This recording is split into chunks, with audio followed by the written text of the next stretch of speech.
discuss what can be done about this crisis of anti-Semitism in the United States of America. We have with us Ted Deutch, a former Florida congressman, a Democrat, who is now CEO of the American Jewish community.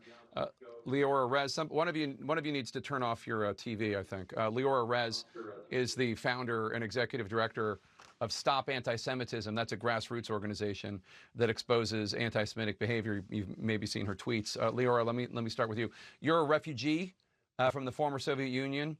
How is anti-Semitism in America right now compared to what you experienced in the USSR and during that era when it was difficult to be a Jew?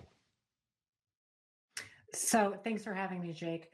My family thankfully fled the USSR when I was a small child to escape the horrors of socialism and anti-Semitism that were just widespread in the entire region.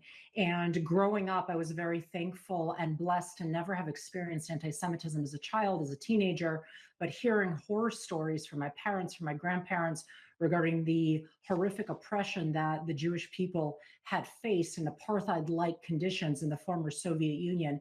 So now, as I am currently in my mid-40s, as a wife, as a mother, myself, now seeing history repeating itself, it's extremely, extremely frightening. And former Congressman Deutch, you have repeatedly warned that extremist rhetoric is spreading, and I have to say, I didn't, I'm 56. This wasn't the normal when I was a kid, and acts of anti-Semitism and open anti-Semitism on the left and on the right, just only one step removed from major figures in the Democratic Party and Republican Party. What is it like for you, Ted? Well, you're right, Jake. It wasn't like this when we were younger, and it's only gotten worse since October 7th, especially. These two events in less than 2 weeks, the killings, the murders in Washington, D.C. outside of a Jewish event at a Jewish museum, and yesterday, when the crowd gathered just to call for the release of 58 hostages who've been held for over 600 days, these two events happened because the assailants were looking for Jews. The terrorists were going after Jews. And it's been clear now for more than a year and a half that these slogans that we keep hearing over and over, they keep being attributed to just protest movement, that somehow calls for globalizing the Intifada are just social justice calls, that in fact, these are calls to violence. That were it not for the actions of law enforcement yesterday, who got this guy when he still had 16 unused Molotov cocktails, we would have seen a situation even worse. Jake, this is the moment when everyone has to come together and say that it's just not acceptable. It's not enough to condemn what happened. It's not enough to express sympathy. It's using our voices, everyone who is watching, using our voices to say that these calls to violence cannot stand. Everyone has a role to play, and we have to fight it together. Leora, you run this website, this Twitter feed or X feed, Stop Antisemitism. And I remember a major newspaper did an article about you, which was almost framing you as the bad guy.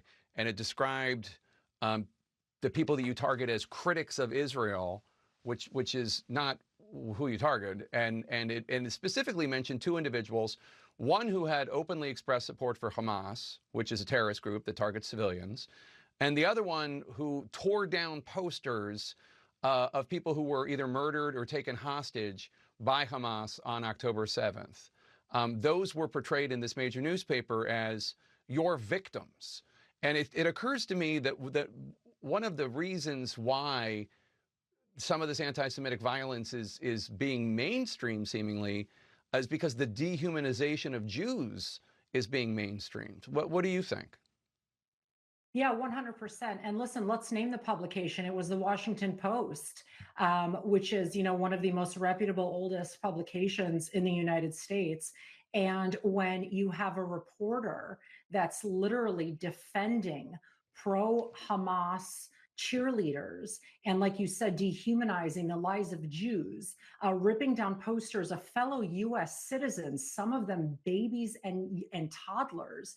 We have to ask ourselves, how in the world did we get here?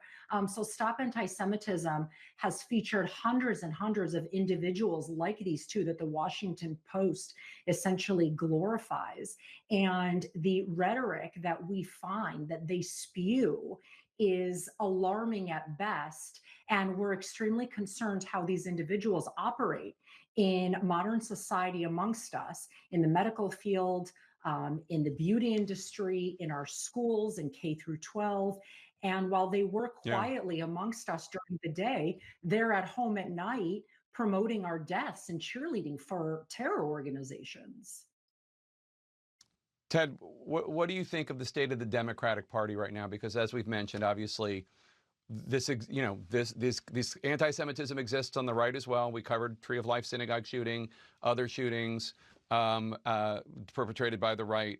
But this really does seem to be a problem, a major problem on the left right now.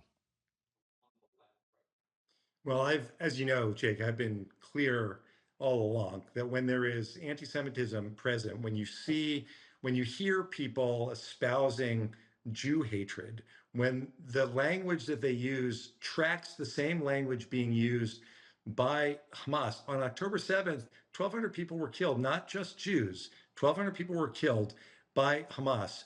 Today, you see people across America who are using the same language and celebrating what's happening here, the massacre or attempted massacre of Jews.